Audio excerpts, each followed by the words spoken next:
Narito ang patlong yugto ng kwento natin tungkol kay Albert Einstein. Sa nakaraan, kinilala at inalam natin ang buhay ni Albert Einstein mula pagkabata hanggang sa siya ay pumasok sa universidad. Napag-alaman din natin na doon niya nakilala ang kanyang napangasawang siyentipiko na si Mileva at sila ay nagkaroon ng 2 anak na lalaki.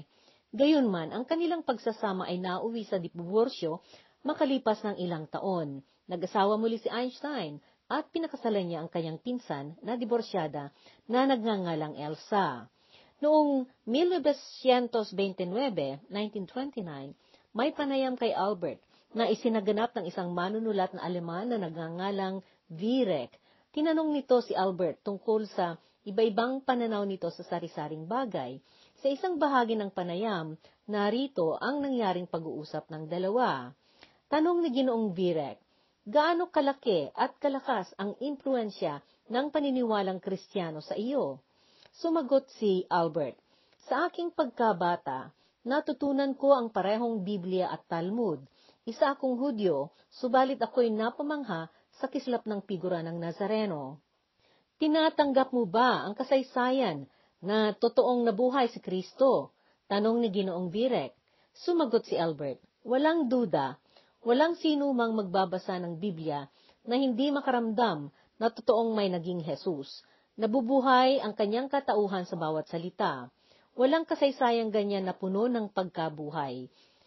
Naniniwala ka ba sa walang hangganang buhay? Tanong muli ng manunulat.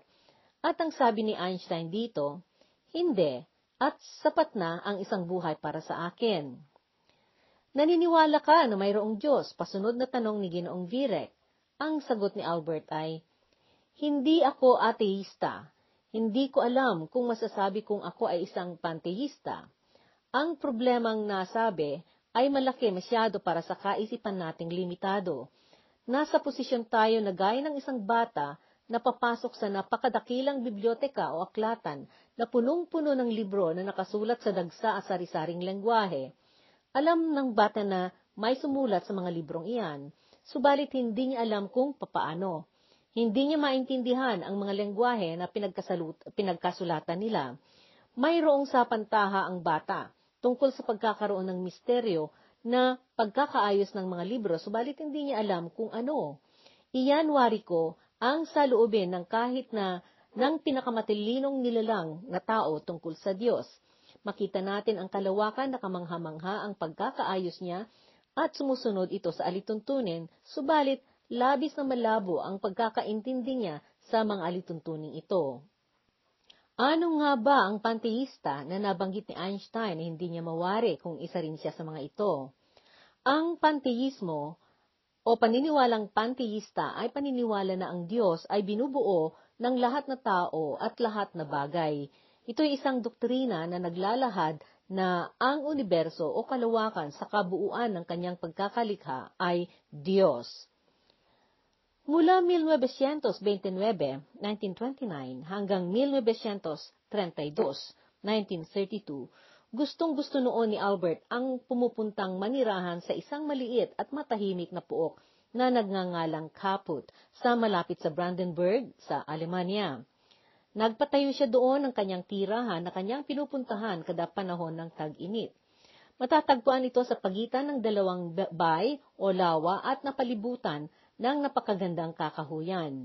Gustong-gusto niya noon ang pumupuntang naglalayag sa kanyang maliit na bapor na panlayag. Iniregalo ito sa kanya ng isa niyang mayamang kaibigan sa kanyang 50 kaarawan. May nakaukit na pangalan ng bapor na Tumbler, subalit pinangalanan ito ni Albert ng sarili niyang palayaw, makapal na bapor na panlayag. Gustong-gusto niya noon ang lumarga ng sarili niya habang siya'y nasa Kaput, ni hindi naging sagabal sa kanya na hindi siya marunong lumangoy.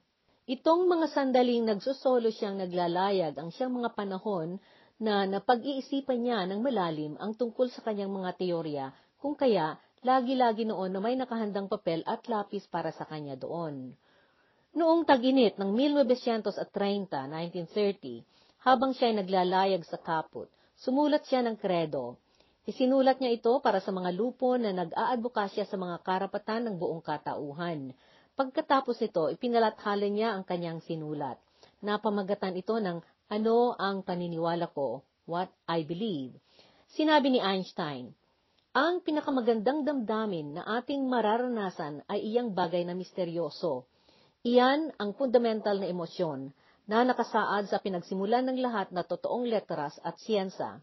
Sa tao na estranghero sa kanya ang ganitong damdamin, sa tao na hindi namamangha at hindi nagnanais na mamangha ay para ng isang patay, para ng naihipang kandila. Upang damain na sa likod ng anumang mararanasan ay may bagay na di maabot na intindihin ng ating kaisipan, bagay na ang kanyang dalisay at kagandahan ay napaparating lamang sa atin ng pansamantala. Iyan ang pagkarelihiyoso. Sa ganyang katuturan, ako'y isang masugid na relihiyosong tao. Lagi-lagi noong nagpapaliwanag na hindi ito ateista, sinabi niya sa isa niyang kaibigan, may mga tao na walang Diyos, subalit ang pinakaiinisan ko ay kakabig sila ng bahagi ng nasabi kong kaisipan at ginagamit nila itong pansuporta sa kanilang kawalan ng paniniwala. Ang ipinagkakaiba ko sa mga taong nagsasabing sila ay ateista ay ang kanilang pagpapamababang loob tungkol sa mga hindi maabot na lihim ng pagkakaayos ng kalawakan, paliwanag niya. Ang mga panatiko na ateista ay para silang mga alipin na nagdadala pa rin sa kalooban nila ng bigat ng bakal nilang tanikala na itinapon na nila pagkatapos silang naghirap. Naging nilalang sila dahil sa kanilang inggit tungkol sa tradisyon na relihiyon na sabi nila ay opium ng masa, dahil diyan ay hindi nila marinig ang himig ng nakabuuan. Kung sa ibang tao ang mga milagro ang nagsisilbing pruweba at patunay na mayroong Diyos, ang kay Einstein naman ay ang kawalan ng milagro ang siyang nagpapakita na mayroong Diyos. Ang sabi niya, lahat ng siyensa, kung masukat na ihalintulad sa katotohanan ay primitibo at parang musmus pa, gayunman siyang pinakamahalagang bagay na ating angkin. Patuloy noon ang pagbibiyahe ni Einstein sa mga iba-ibang mga universidad para magturo at tumanggap ng parangal. Mula 1930, 1930, hanggang 1932, 1932, lagi siya noong pumupunta sa Estados Unidos pagpanahon ng taglamig. Pumupunta ito para magturo sa California Institute of Technology o Caltech. Nagturo pa siya sa Mount Wilson Astronomical Observatory na kasama niya ang bantog na astronomo na si Edwin Hubble. Si Edwin Hubble ay astronomong Amerikano na nagpakita na mayroong galaksya sa lampas ng Milky Way. Ito ay sa kalawakan na bahagi ng ating universo. Pinatunayan din niya na ang galaksya ay lumalayo sila sa bawat isa. Noong 1990, 1990, naipangalan sa kanya ang Hubble Space Telescope, ang teleskopyong naipadala sa kalawakan mula dito sa planetang Lupa upang ang teleskopyong ito ay magiging obserbatoryo sa kalawakan at magpapadala ng mga datos mula doon dito sa Lupa. Mabalik tayo kay Albert. Maliban sa kanyang pinagkakaabalahan sa siyensa, hindi nagatubili si Albert na nagpahayag ng kanyang kaisipan sa politika sa mga panahong iyon. Nagsagawa siya ng kampanya para sa kapayapaan at pagkakasundo sa pamamagitan ng pagsusulat. Noong 1932, 1932, kasama niya nagsusulat si Sigmund Freud. Sa mga tiyempong iyon, si Albert at si Sigmund Freud ay nagpapalitan ng mga kaisipan at sila'y nagsusulatan. Inaya din ni Albert ang kanyang mga kaibigan at mga kasosyo at naggawa sila ng isang lupon na magpapasimuno ng pangungontra nila sa mga lumalakas na noong astang militarismo at pasismo sa gobyerno. Sino nga ba si Sigmund Freud na nabanggit na kinapalitan ni Albert na kanyang mga kaisipan? Siya ang kinikilalang ama ng sekta ng medisina na tinatawag na psychoanalysis. Sinimulan niya itong wagas at sistema ng panggamot sa mga sakit na mental. Itong sekta ng medisina na ito ay siyang nag-iimbestiga at nagpapaintindi sa mga konsepto at teorya tungkol sa mga sari-saring pag-uugali at elemento ng mga katangian at pag-iisip ng isang tao. Dumating din ang panahon na naranasan ni Albert ang mahamak at masupil dahil sa siya ay lahing Hudyo. Sa mga naunang bahagi ng dekada 1930, 1930, Madilim ang kinabukasang hinaharap ng Alemanya. Mahinang-mahinang ekonomiya at milyon-milyon ang mga taong walang trabaho noon. Ganoon din na presko pa rin sa mga kaisipan ng mga mamamayan iyong pagkakatalo ng Alemanya sa unang digmaan na pandaigdigan mula 1914, 1914 hanggang 1918, 1918. Digmaan ito noon na kung saan ay nakilupon ang Alemanya sa Austria-Hungaria, Bulgaria at ang dating imperyo ng Ottoman. Ang Ottoman na imperyo noon ay binuo ng mga lugar na kilala na ngayon bilang mga nasyon na Turko, Gresya, Bulgaria, Ehipto, Hungaria, Macedonia, Romania at Jordan. Lumaban ang lupon ng mga ito sa Persang alyansa ng Britanya, Pransya, Rusya, Italia, Romania at Estados Unidos. Mangyaring sa puntong ito ay mapapansin na ang Romanya ay may tiyempong naging walang pinanigan at nagpalit ng kinalupunan, subalit ibang salaysay naman na iyan. Pagkatapos ng unang digmaan na pandaigdigan, nawalan ng kumpiyansa ang mga taong Aleman sa kanilang gobyerno na tinatawag na Republika na Weimar o Weimar Republic. Ang sitwasyong ito ang nagbigay ng pagkakataon na umusbong ang Partidong National Sozialistische Deutsche Arbeiterpartei o sa Ingles ay Nationalist Socialist German Workers' Party o Partido Nacionalista Sosyalista ng mga manggagawa na Aleman o sa madaling sabi, Nazi. Noong lumabas itong partido na ito na pinamunuan ni Adolf Hitler, mabilis itong umangat at naging bantog sa mga Aleman. Sa panahong ito, ang partidong Nazi na noon ay lumalakas at nagiging makapangyarihan na, ay nangampanya ng pangontra at panghamak kay Albert Einstein. Ito ay dahil Hudyo ang lahing pinanggalingan niya. Tinagurian pa ng mga Nazi na ang kanyang tanyag na teorya tungkol sa relatibidad ay pisikang Hudyo. Nagsaganap sila ng sinuportahan nilang komperensya para sunugin ang kanyang mga libro at para hamakin at insultuhin siya. Kinabig nilang sinuportahan ang mga ibang siyentipiko upang talikuran nila si Einstein. Nagpalathala pa ang mga Nazi ng librong salungat at laban sa kanya noong 1931. Ito ay napamagatan ng 100 manunulat laban kay Einstein o sa orihinal ay 100 Autoren gegen Einstein, 100 authors against Einstein, at sinulat ito ni Hans Israel. Nagkomento noon si Einstein tungkol dito at sabi niya, upang mapuknat o matalo ang teorya ng relatibidad, hindi na kailangan ang salita ng 100 siyentipiko, isang katotohanan lamang. Sa paniniwala ni Albert, upang makakamit ng isang tao ang mabuting tuklas sa siyensa, kinakailangan na ang pwersa na magtutulak sa kanya ay debosyon at dalisay na pagnanais at hindi ambisyon. Sinabi niya, walang totoong mahalaga na uusbong sa ambisyon o kaya sa damdaming dahil nararapat ito. Magmumula ito sa pagnanais at debosyon na magsilbi sa katauhan at sa katotohanan.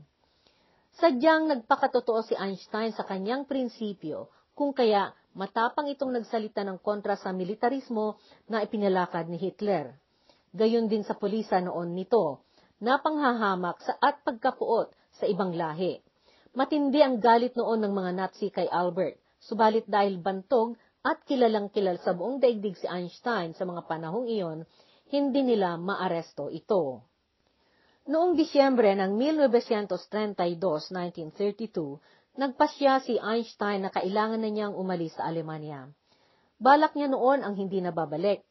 Maliwanag na noon sa kanya na mapanganib na ang kanyang kalagayan doon.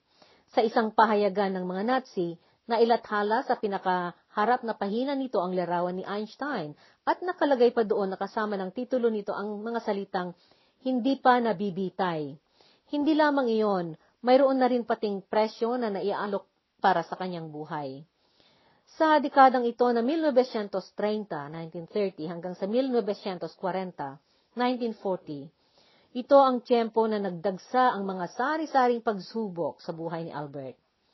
Ipinaalam sa kanya ng mga manggagamot na mayroong malubhang sakit na mental si Edward na kanyang bunso. Isang siyentipiko na isa sa mga pinakalamalapit niyang kaibigan si Paul Ehrenfest ay nagpakamatay noong 1933, 1933. Ang kaibigan ni Albert na si Paul Ehrenfest ay may anak noon, si Wasik, na may kapansanan na tinatawag na Down syndrome. Noong ika-25 ng Setyembre, si Paul ay nagkakadepresyon na noon. Noong kanyang pinuntahan ng kanyang anak na si Wasik sa Watering Institute na kinaroroonan nito. Bago nito, mayroon ng balak si Paul na kitilin ang buhay niya, subalit hindi kaagad ito natuklasan ng kahit sino. Pagdating ni Paul sa institute, binaril niya ang anak niya na may Down syndrome at pagkatapos ay ibinaling niya ang baril sa sarili niya at nagpakamatay ito. Lubos na dinamdam ni Einstein ang pagkamatay ni Paul Ehrenfest. Pagkatapos ng trahedyang iyon, ilang taon lamang ang lumipas. Noong 1936, 1936, namatay din ang kanyang pinakamamahal na pangalawang asawa niya, si Elsa.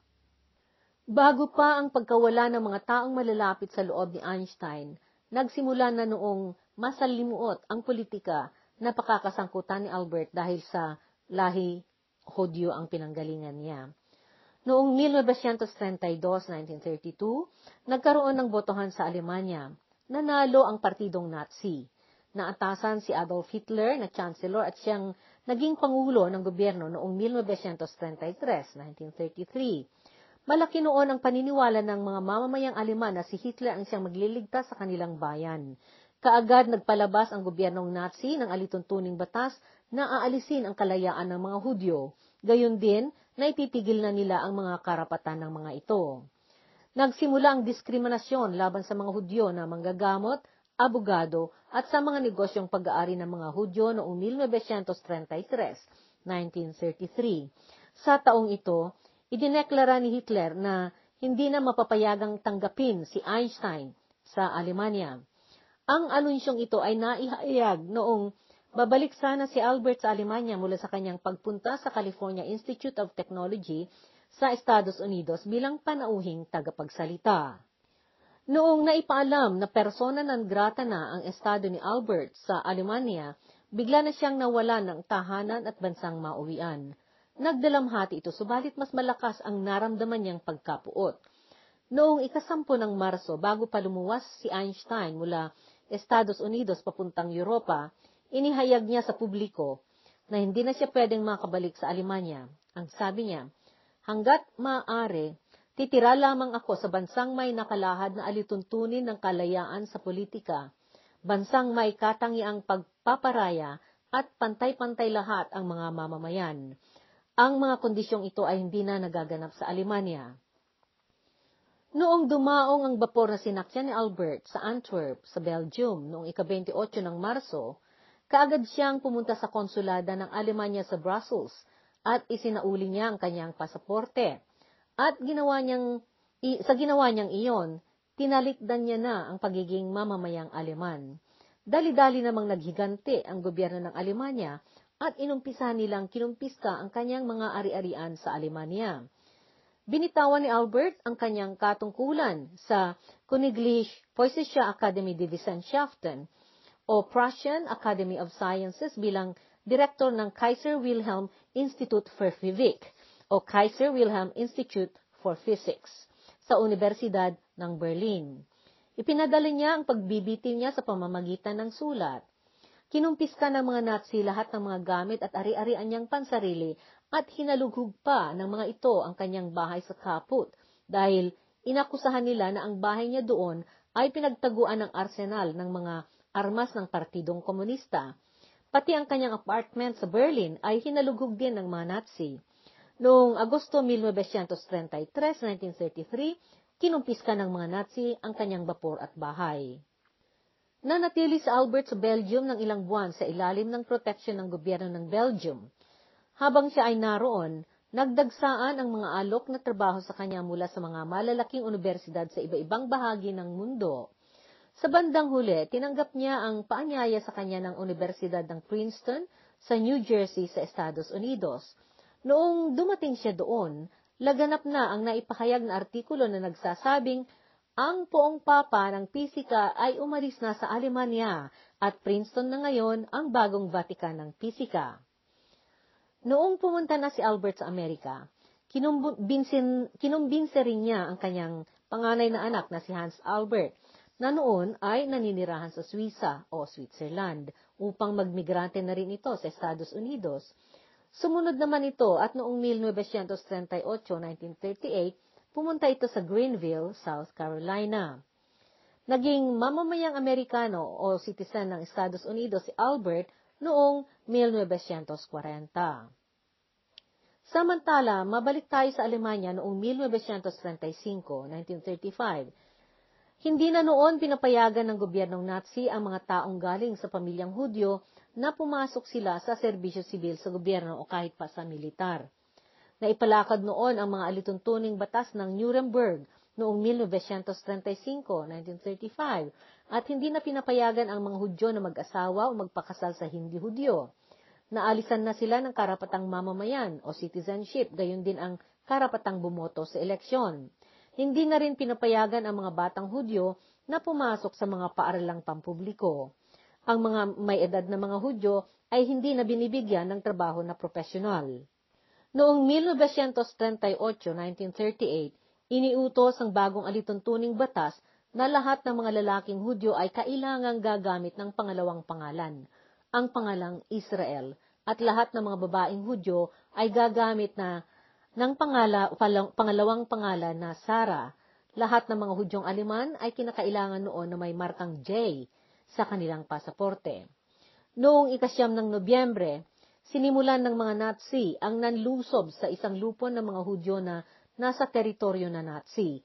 Itong gabi na sila'y nanlusob ay tinaguri ang Kristallnacht o The Night of the Broken Glass o ang gabi ng basag na salamin. Ito ang pinagsimulan ng tinatawag sa kasaysayan na Holocaust. 71 ang mga napatay na Hudyo at 30,000 ang naaresto at dinala sa kampo na kulungan. 267 na mga sinagoga ang sinunog at sinira ng mga Nazi. Noong 1939-1939, nagsimula ang digmaan sa Europa. Sa unang araw ng Setyembre sa taong iyan, sinalakay at sinakop ng Alemanya ang nasyong Poland. Ang Nazi na noon ang may hawak ng otoridad sa gobyerno ng Alemanya. Dahil sa ginawang pananalakay ng mga Nazi sa Poland, umaksyon din ang Britanya at Pransya at nagdeklara sila ng digmaan laban sa Alemanya. Sa taong ito, mayroong dalawang pisiko, sina Otto Hahn at Fritz Strassmann, na nagulat ng report tungkol sa pagkakatuklas ng bagong bagay na may kinalaman sa nuklear. Nakuha ito sa elemento na uranium. Napag-isipan ng isa pang pisiko na nagngangalang Leo Szilard na ang aktibidad na nuklear ng mga atomo ay maaring pagkukuhanan ng malaking kantidad ng enerhiya na pwedeng gamitin sa bomba. Maipaalala na itong si Szilard ay naging kasosyo ni Albert sa patent ng refrigerator na kanilang ginawa noong 1928, 1928 at sila'y magkaibigan. Mabalik tayo, naligalig si Szilard na baka ang mga siyentipiko sa Alemanya ay kasalukuyan ng nagsasagawa ng eksperimento tungkol dito. Ang kanyang pangamba ay may rason dahil mayroon na noong siyentipikong Aleman na nagngangalang Siegfried Flug na nagpalathala na noon ng tungkol sa pagkakagamit ng enerhiya na nuklear. Dahil sa kanyang pangamba, kinausap ni Szilard ang isa pang siyentipiko na nagngangalang Eugene Wigner at napagkasundaan nila na kailangan nilang bigyan ng babala ang otoridad ng monarkya sa Belgium. Kailangan nilang masabi sa monarkya ng Belgium ang panganib na kaugnay ng paggamit sa uranium. Ito ay dahil ang lugar na pinanggagalingan noon ng uranium ay nasyon na hawak at nasa ilalim ng gobyerno ng Belgium. Ang nasyong ito ay Belgian Congo sa Aprika. Nagpasya ngayon ang dalawang siyentipikong ito na sasabihan nila ang Belgium tungkol dito at kinailangan nila si Albert Einstein para siya ang pakiusapan nilang makikipag-usap sa monarkya ng Belgium. Ito ay dahil si Albert ay kaibigan ng hari ng Belgium. Nagbiyahe ang dalawang siyentipikong ito upang puntahan at kausapin si Albert sa Long Island, sa New York, sa Estados Unidos noong ika-12 ng Hulyo. Ipinaliwanag nila kay Albert ang kanilang kaisipan at ang dahilan ng kanilang pagkakaalarma. Pumayag si Albert sa kanilang ipinahayag na pakay. Kaagad namang nagdikta ng sulat sa lengguaheng Aleman si Szilard para sa ambasador ng Belgium sa Estados Unidos. Isinulat din ito ni Wigner at pagkatapos ay pinirmahan ni Einstein. Iminungkahi rin pati ni Wigner na gagawa din sila ng isa pang sulat papunta sa State Department ng gobyerno ng Estados Unidos. Subalit sabi ng mataas na opisyal doon na para maiabot ito ng diretso kay President Roosevelt na siyang presidente noon ng Estados Unidos, mas maigi kung isang bantog na siyentipiko ang pipirma noon. Kung kaya, kinailangan na naman na si Albert Einstein ang pumirma sa sulat papunta kay President Roosevelt. Dahil sa sulat na iyon, na nagbabala na gumawa na noon ang mga Nazi ng armas na bomba na atomo, ito ang kusang nagtulak sa mga Amerikano na nagmadaling mag-umpisa sa kanilang proyekto noon na tinatawag na Manhattan Project. Hindi noon kasali si Einstein sa proyektong ito ng gobyerno ng Estados Unidos, bagaman mayroon noong nakapagsabi na may ekwasyon si Einstein na palihim na naipadala sa proyektong ito. Ang Manhattan Project na itinuturing ay siyang proyekto ng pananaliksik na siyang naglikha sa bombang atomo ng mga Amerikano na kanilang ibinagsak sa mga syudad ng Hapon na Nagasaki at Hiroshima.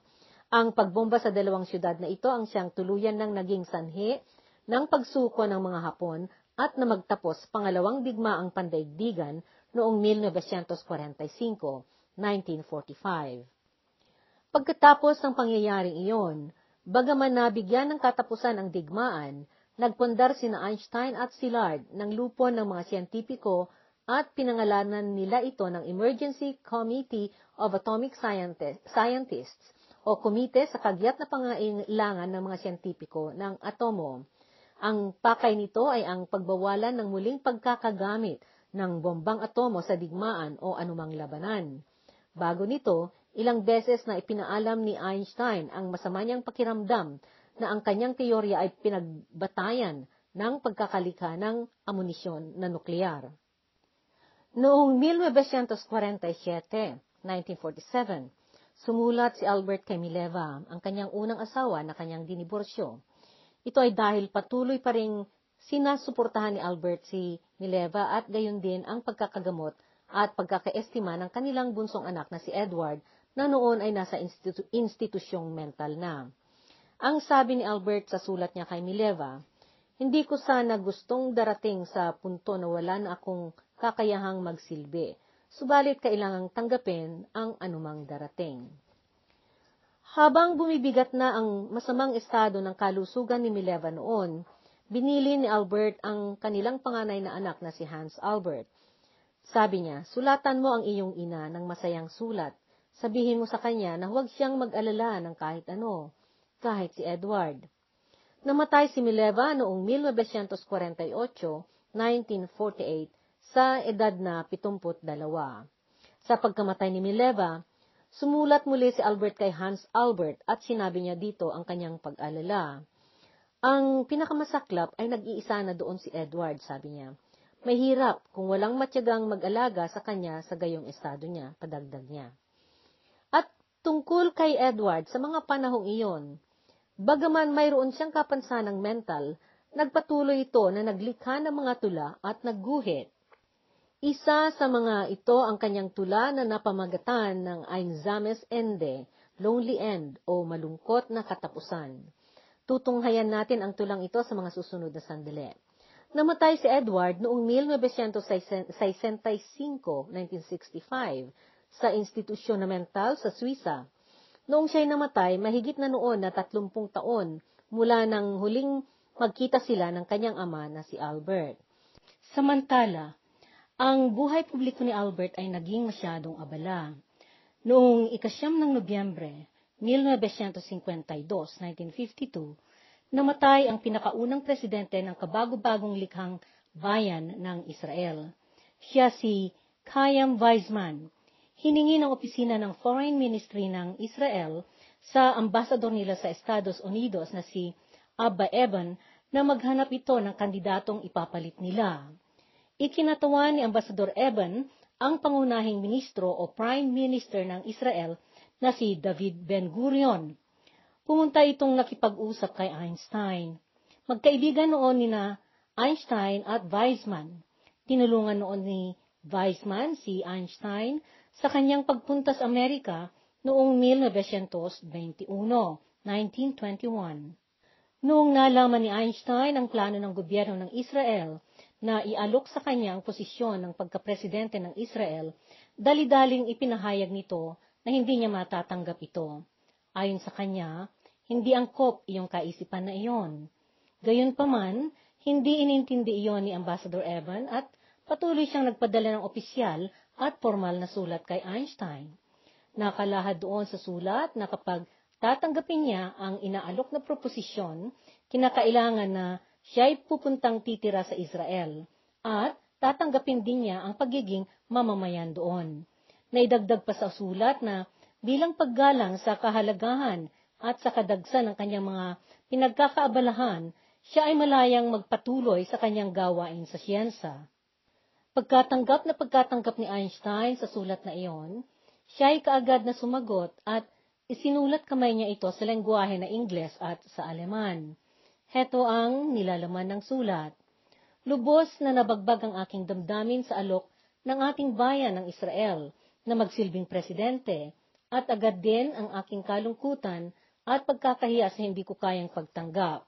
Sa tanang buhay ko, ang hinarap ko ay mga may kaukulang bagay, kung kaya wala akong sapat na kaalaman sa likas na pag-intindi at karanasan upang magagampanan ko ng angkop ang pakikisalamuha sa tao at magsagawa ng opisyal na mga katungkulan. Dahil sa mga kadahilanang ito, na hindi ako angkop na magpapatupad sa mga tungkulin ng nasabing mataas na opisyo, kahit pa na ang pagtanda ay hindi magdadagdag ng paghahapo o panlulusob sa aking lakas. Higit akong nababalisa sa mga sirkumstansyang ito dahil ang aking pakikipag-ugnayan sa mga taong Hudyo ay siya nang naging pinakamalakas kong pakikipagbigkis sa katauhan. Simula pa noong ako'y lubusang namulat sa ating mapanganib na sitwasyon, na kabilang sa mga nasyon sa mundo. Ang orihinal na sulat sa Ingles ay nakalahad na ganito. I am deeply moved by the offer from our state of Israel to serve as president, and at once saddened and ashamed that I cannot accept it. All my life I had dealt with objective matters, hence I lack both the natural aptitude and the experience to deal properly with people and to exercise official functions. For these reasons alone, I should be unsuited to fulfill the duties of that high office, even if advancing age was not making increasing inroads on my strength. I am the more distressed over these circumstances because my relationship to the Jewish people has become my strongest human bond ever since I became fully aware of our precarious situation among the nations of the world. Sa panahong iyon, nagiging masakitin na noon si Einstein. Inaantabayanan na niya noon ang malapit na rin niyang pagpanaw sa mundo. Subalit wala siyang takot na naramdaman. Sa isang sulat niya sa isa niyang kaibigan mula pagkabata, sinabi niya, mabuti ang aking kinahinatnan dahil nagwagi akong nabuhay na nagdusa sa panahon ng Nazi at sa 2 asawa. Noong nagkaedad si Einstein ng 76, nagkasakit siya ng abdominal aortic aneurysm. Sumobra ang pamamaga ng malaking ugat sa kanyang tiyan at kinailangan noon na ito ay maoperahan. Subalit umayaw si Einstein na maoperahan. Sinabi niya, walang dangal ang magpapatagal ng buhay sa pamamagitan ng artipisyal na wagas. Nagawa ko na ang aking bahagi sa buhay. Panahon na para ako'y pumanaw. Aalis ako na marangal. Namatay si Albert Einstein noong ika-18 ng Abril, 1955, 1955.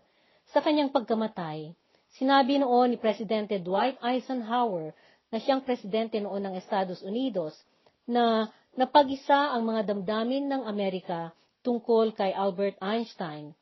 Ito'y bahagi ng kanyang sinabi. Wala nang ibang tao na nagbigay ng dagsang alay na nagsilbi sa dakilang paglawak ng kaalaman sa ika-20 siglo. Gayunman, wala nang iba pang tao na mas mapagpakumbaba, mas nakakatiyak na ang pwersak pag walang karunungan ay nakamamatay. Sa lahat na nabubuhay sa panahon ng nuklear, ipinakitang halimbawa ni Albert Einstein ang makapangyarihang abilidad sa paglikha ng isang individual sa malayang sosyedad. Dinala ang katawan ni Albert Einstein sa Ewing Crematorium sa Trenton, New Jersey at doon sinunog ang kanyang labi. Naikalat ng kanyang abo sa loobang bakura ng Institute for Advanced Study ng Universidad ng Princeton sa New Jersey, Estados Unidos. Hanggang sa kasalukuyang panahon, itong teorya ng relatibidad ni Einstein ay naitatangi pa ring pinakamahalagang ideya sa modernong kaisipan na pisika. Nabubukod tangi man ang kanyang katalinuhan, mayroon ding darating sa mga darating na araw na dadaig sa kanyang nagawa. Alam na alam ni Einstein yan, na natiling dalisay ang kanyang pag-iintindi sa katotohanan ng buhay na naitakdang napasa kanya kung kaya hindi nagmaliw ang kanyang pagkamababang loob. Ang sabi niya, isang kabalintunaan ng kapalaran na ako mismo ay siyang tumanggap ng labis-labis na paghanga at paggalang mula sa aking mga kapwa-tao nang hindi ko kasalanan at hindi ko sariling birtud. Sa panahon ng pagkamatay ni Albert, taniyag at labis-labis noon ang pagpupuri ng buong mundo kay Einstein. Itong paggalang sa kanya bilang isang henyo ay siyang naging sanhi ng hindi inaasahang pangyayari. Ilang oras pa lamang noon pagkatapos na nakumpirma ng mga doktor na namatay na si Albert, na isagawa kaagad ang autopsya sa kanyang katawan. Lihim na itinago ng doktor na nagsagawa ng autopsya ang utak ni Einstein upang kanyang pag-aralan iyon sa laboratorio. Itinago ni Dr. Thomas Harvey ang utak ni Einstein na nakapreserba sa bote at itinago niya ito sa ibabang silong ng kanyang tahanan. Kinuha niya ang utak ni Einstein sa kabila ng pagkakaroon ng instruksyon na sinulat mismo ni Einstein na gusto niyang masunog ang kanyang labi kung kaya hindi na sana kinailangan pa ang autopsya. Sa katotohanan niyan, hindi talagang kinailangang autopsyahin ni Dr. Harvey ang bangkay noon ni Albert. Sa bandang huli, noong natuklasan ito, pumayag na si Hans Albert na panganay na anak ni Einstein na pag-aralan ng medisina ang nakatagong utak ng kanyang yumaong ama. Ang susunod ay panghuling tanaw kay Edward na bunsong anak ni Albert Einstein. Noong bata pang tumutubo si Edward, kapansin-pansin ang kanyang katalinuhan. Nagkaroon ito ng interes sa mga tula, piano, psychiatra o psychiatry. Ang psychiatra ay sangay ng medisina na nakatuon sa pagsusuri at diagnostiya, paggamot at pagpigil sa mga kapansanang mental, salat sa emosyon at masama at hindi matinong likas na gawi. Gustong-gusto noon ni Edward si Sigmund Freud, kung kaya nagpalista siya noon na mag-aral sa Universidad ng Zurich para siya maging psychiatrist.